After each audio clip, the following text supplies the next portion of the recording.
play. The best players in the world and their best plays. It's sports on 32 FM 94.9.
All right, welcome back to another exciting dose of sporting stories right here on the station that fills the air with laughter, 32 FM 94.9.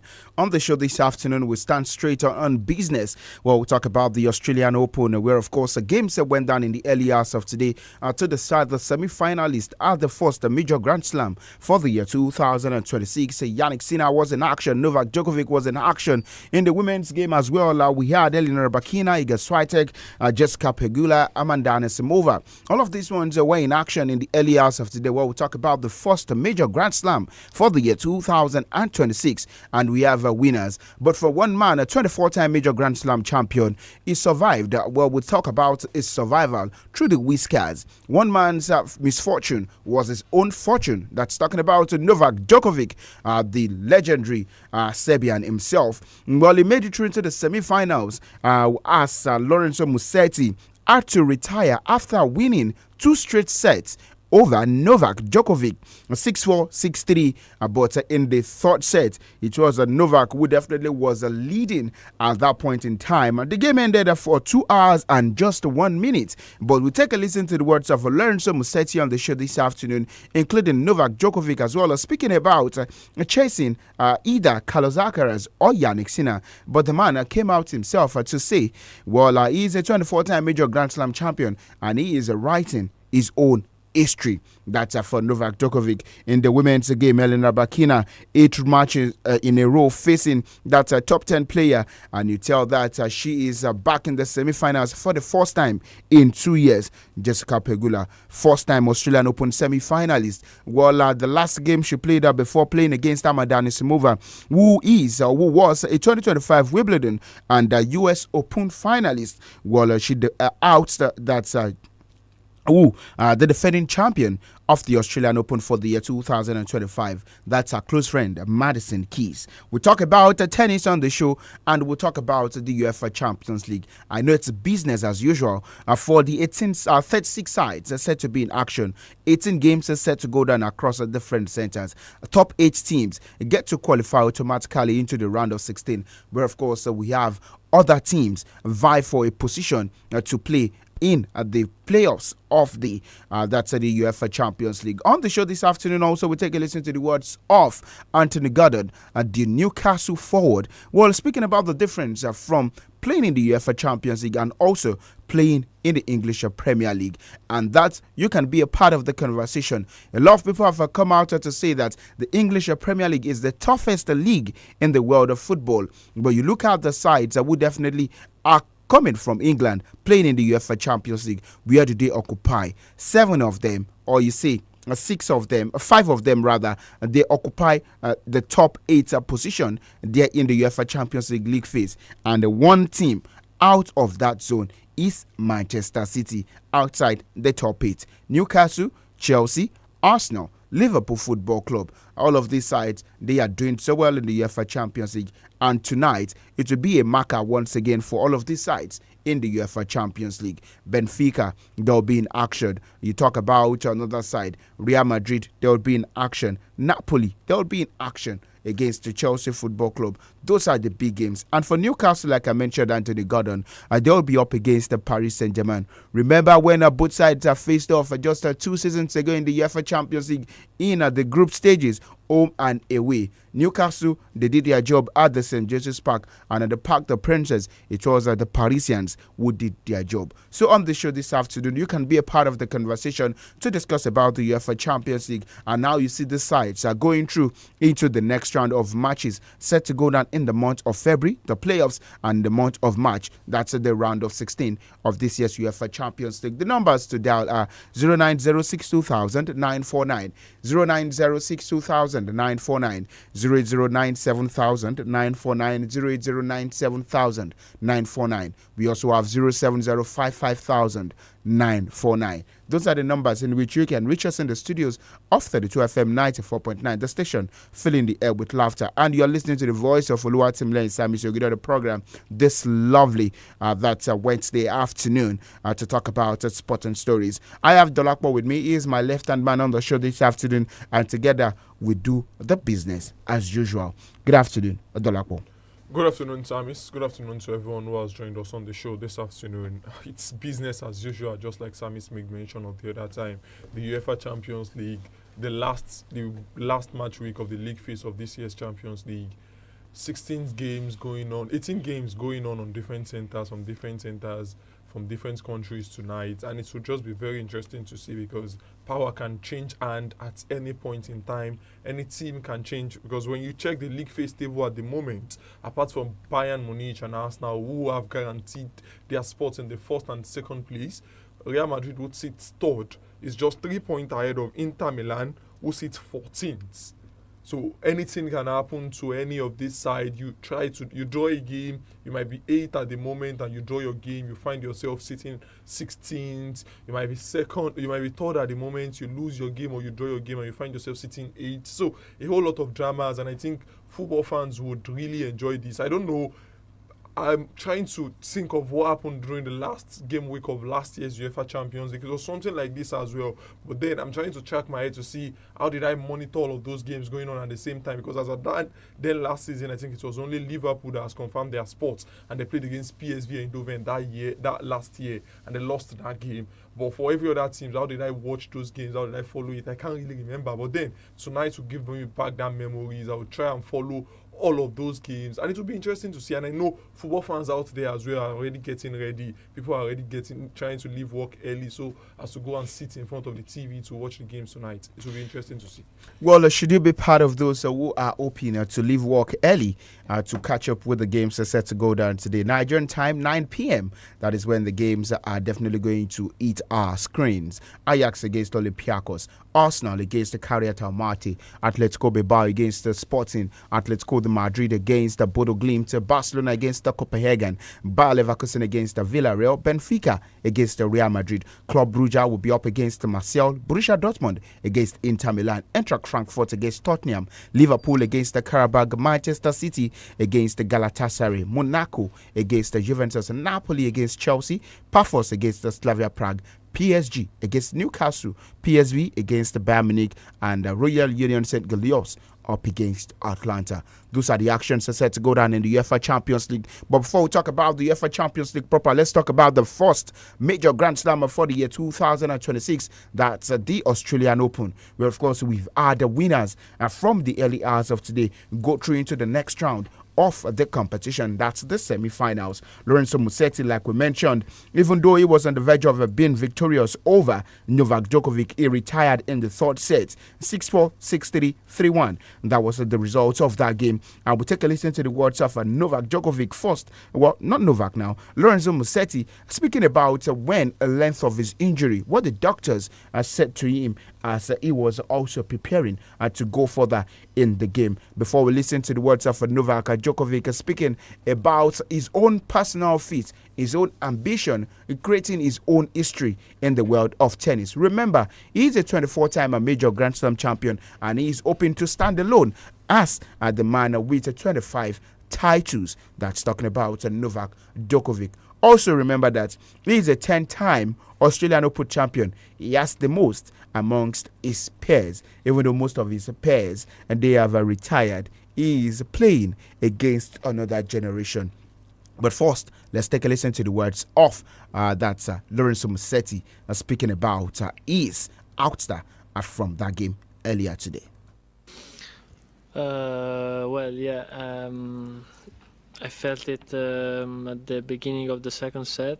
I felt there was something strange in my right leg. I continued to play because I was playing really well, but I was feeling that the pain was increasing and the problem was not getting away, and was at the end when he took the medical time out to stay 3 minutes out, seated, and then when I started to play again, I felt even more and was getting higher and higher the level of the pain. So not much to say about it. All right, you listen to the words of Lorenzo Musetti, ranked the number 5. Yes, the 5th top man in the world. Well, we'll talk about the rankings in the world of tennis. But listen to him speak about losing to the hands of Novak Djokovic. Not like he lost. He was on the verge of being victorious. But you talk about nature taking its course in that encounter. Listen to Lorenzo Musetti speak about facing off against Novak Djokovic, getting a rare victory over him, but just the nature having its own place. Well, definitely, yes. Honestly, I never imagined, the feeling of, leading 2 sets to 0 against Novak and playing like that and have the lead of the match like that, and be forced, to retire is something that, of course, I will never imagine, and of course it's really painful. Last winning. All right, DOLAPO, you listen to Lorenzo Musetti, the number 5th man in the world, speak about its ouster from the Australian Open, a rare victory over Novak Djokovic, but he was unable to see that through because of injury.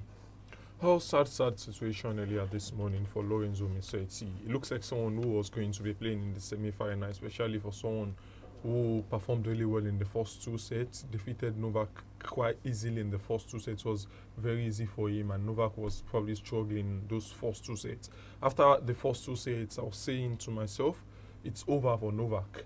I think he was just going to get his bag and go back home. He won't be getting into the semi-final of the Australian Open. But then there are ways, fates, and things just go your way sometimes, and things have just gone Novak Djokovic way. To think of it, the last time he won a game in the Australian Open, a set in the Australian Open, was in the third round of this competition. The quarter-final, the round of 16, he was not able to play because the opponent withdrew. And in the semi-finals and the quarter-final as well, it was losing, and it looks like someone who was bound to lose that game. And then he went on as well to qualify, and now this is his 54th semi-final, his 13th in the Australian Open. He has been lucky, but then how far would his luck take him against Jannik Sinner in the semi-final? Would his luck take him as well? Would Sinner also withdraw from the competition? If Sinner is not withdrawing, if it is going to be based on what both of them have at the moment, I feel like it's just going to be the end of the road for him.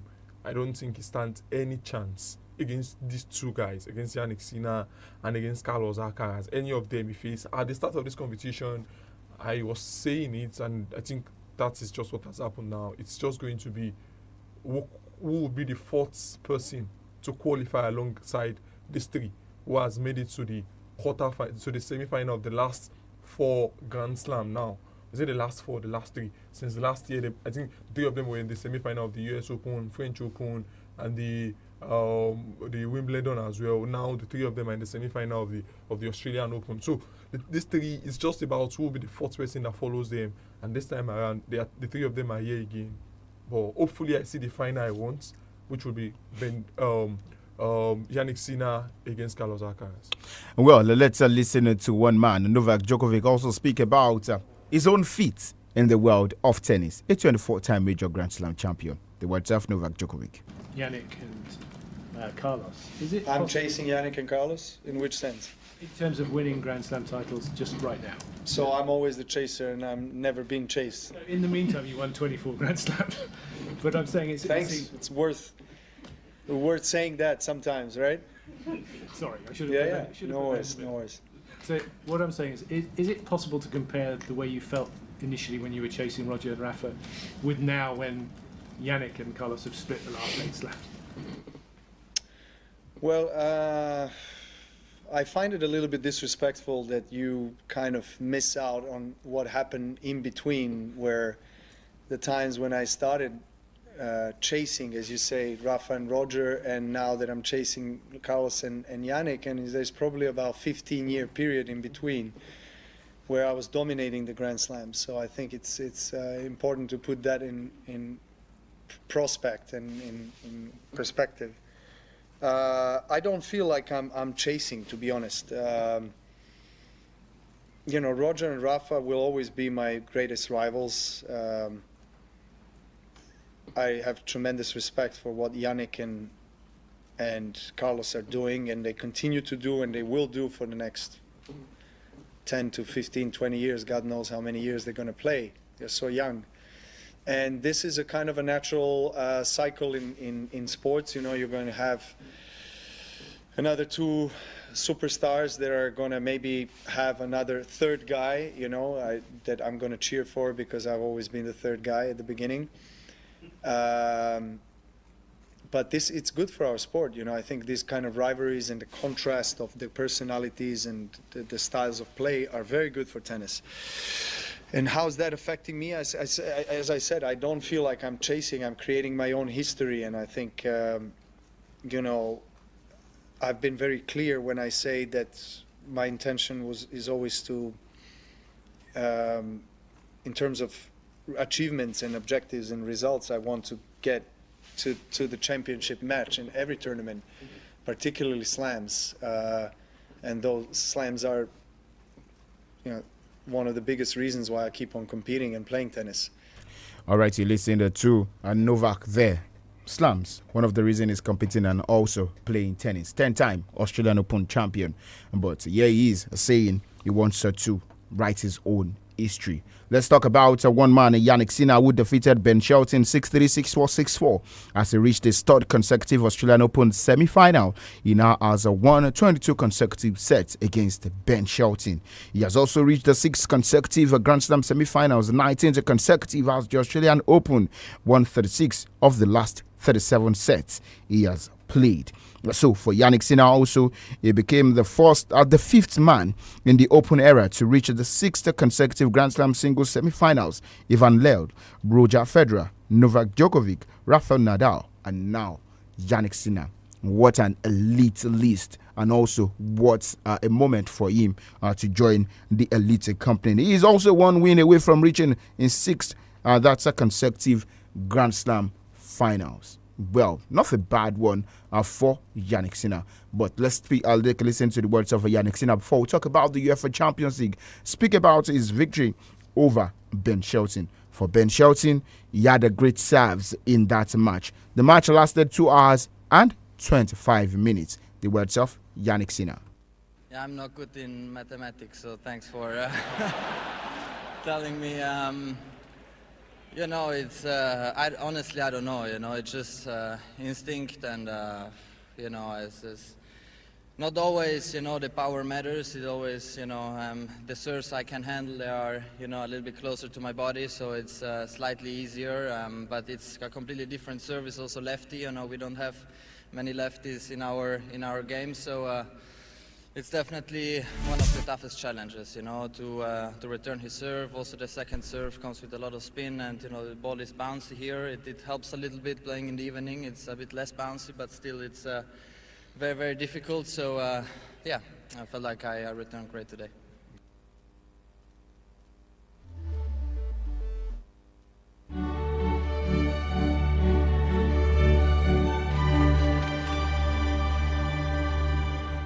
All right, from that Yannick Sinner's speech, we'll switch our focus to talk about that's the UEFA Champions League, the mother of all club competitions. We'll talk about the club competitions as well. I wrote out the fixtures are set to go down later today. But before we go further, let's just listen to the words of Anthony Gordon speaking about the difference playing in the UEFA Champions League and also in the English Premier League. And in the Champions League? I think in the Champions League, teams are much more open. They all try and play. It's less transitional. I think in the Premier League, it's become more physical than I've ever known it to be. It's like a basketball game sometimes. It's so relentless physically. There's not much control. It's a running game, and sometimes it's about duels. Who wins the duels wins the game, or moments. The Champions League is a bit more of an older style of game. It's a bit more football based, like teams come and try and play proper football. I think in the Premier League now you're seeing a lot more long throw-ins, set pieces. It's become a lot slower and a lot more set piece based, I would say. All right, you listen to the words of Anthony Gordon there. See, the English Premier League, it is a much more tactical, not tactical now, physical. But in the UEFA Champions League, it is an open game. Well, sense or nonsense? Sense. I think he's very, very, very right, because when you look at the way English teams have been performing in this year's Champions League and you go to the Premier League and you see what they are doing, it's kind of different ball game entirely. In the Champions League this season, Arsenal have scored 20 goals, and that is just in 7 games. Go check their stats in the Premier League. They struggle to score from open play. I think they scored only 20 goals from open play this season in the Premier League. And in the Champions League, all of their set-piece goals can't be up to 6. I stand to be corrected, but it's not up to 6. So they tend to score a whole lot of open play goal in the UEFA Champions League. Look at where Tottenham Hotspur are currently on the UEFA Champions League standing. Go check the Premier League standing and see where they are. They are struggling. They won all of their home games in the Champions League this season. And in the Premier League, they are struggling to win games. The attackers are scoring goals in the Champions League, and in the league, they are struggling. You look at what Newcastle United did against Barcelona. You look at what they did against other teams. Newcastle United are performing. And outside of the top 8 currently, out of the 5 teams that went to represent England, only Manchester City, six. Out of the 6 rather, only Manchester City is not in the top 8. So it shows that in the league for them, it is very hard. Every team wants to take it very hard for you. It is very physical. And in the Champions League, you see these teams open. You see Arsenal put 4 past Atletico Madrid in a game where you'd expect it to be 0-0. You see Arsenal put 3 past Inter Milan. You see the way Liverpool was playing against Inter Milan. They got all 3 points when they were not even performing too well. So I feel like Anthony Gordon is speaking sense. Well, that's for DOLAPO and Anthony Gordon. But out of the fixtures for tonight, which of them are you looking forward to? A lot. I don't know how to follow it, but then I want to watch a whole lot of football game. The first one I want to see Real Madrid against Benfica. Jose Mourinho. That's the ground where Real Madrid won their 10th UEFA Champions League. Mourinho against Real Madrid, because at the moment, if Benfica win that game, they go 9 points and they can still get themselves into the top 24. That's one game I want to see. Another one I want to see is the Newcastle United game against Paris Saint-Germain. I saw what happened 2 seasons ago. Now, both sides will be facing each other again. And they are both following themselves, 6 against 7. They are only separated with the number of goals PSG have scored. They have the same goal difference, 10-10, but PSG have scored 20, they've considered 10. Newcastle have scored 16, they've considered just 6. So that is the reason why Paris Saint-Germain is ahead of them. Another one is the Giants Killers. I call them the Giants Killers. Galatasaray against Manchester City. I've seen them do it against Why Liverpool. did you call them the Giant Killers? Yeah, they did it against Liverpool. They did it against Atletico Madrid. Even you won't expect them to perform this well in the Champions League this year. So to me, they why wouldn't I expect them to perform with their recruitment? I feel like many people don't expect them to be where they are. I'm not one of them. Yeah, you are not one of them. But then many people who don't have expected them to be where they are now. Another game that I really want to watch is Inter Milan against Borussia Dortmund. I don't know how many eyes I have. I have 2 eyes, but I don't know how I want to switch myself to watch all of these games. But those games will be very interesting to see. Another one that is also going to be very interesting is Atletico Madrid against Bodo Glimt. Why are you missing out Napoli against Chelsea? Another big game, but then it's Napoli. It's Napoli. It's Antonio Conte's Napoli. Oh. He is not good in the Champions League. That makes sense. Antonio Conte's Napoli. You expect them to be in the top 8 with their form last season, and also with no. You can say you expect them to be in the top 8. I don't, because I said it at the start of the season.